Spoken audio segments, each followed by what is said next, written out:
Shivan recording studio नगछिया 0 माइल। चौड़ी छी बंगाल वाली चुम्बाले बहाली हाली। चौड़ी छी बंगाल वाली चुम्बाले बहाली हाली। ठेकहा बाजार मोतिहारी। चौड़ी छी बंगाल वाली चुम्बाले बहाली हाली। छोरी छी बंगाल वाली चुम्बाले बहाली हाली। छोरी छी बंगाल वाली चुम्बाले बहाली हाली। जान मारो कौन के बाली बंगाल वाली जहान मार छै बंगाल वाली जहान मार छै बंगाल वाली जहान मार छै। साली छी बंगाल वाली चुम्बाले बहाली हाली। जान मारो कौन के बाली बंगाल वाली जहान मार छै।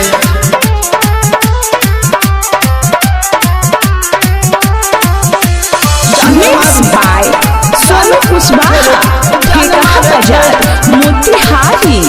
जान मारे छे रे भाई जान मारे छे। जान मारे छे रे छोरी जान मारे छे।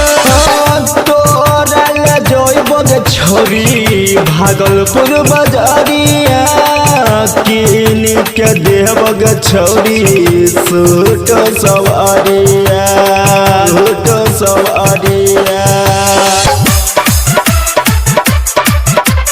हम करे जल्दी जल्दी चुम्मा दे दे हाली हाली।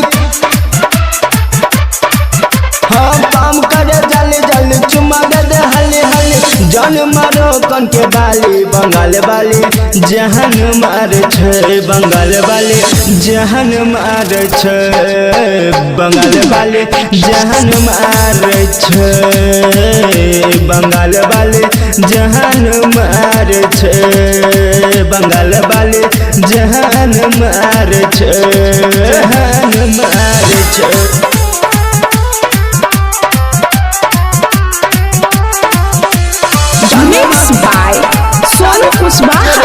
ठेकहा बाजार मोतिहारी। जान मारे छे रे छोरी जान मारे छे। बंगाल वाली छोरी हमरा जान मारे छे। राइटर राम शीस कहे छो सुनीले बचनिया टाका फीट का लगे छोरी बन जो दुल्हनिया टाका फीट कह लगे छोरी। गाया गया निका कहो तोरा गे ठोरंगा वाली।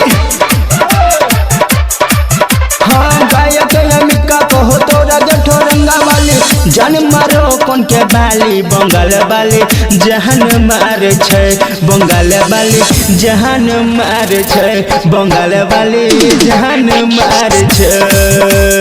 चौड़ी छी बंगाल वाली चुम्मा दे दे हाली हाली। जान मारो कौन के बाली बंगाल वाली जहान मार छै वाली जहान मार छै रे।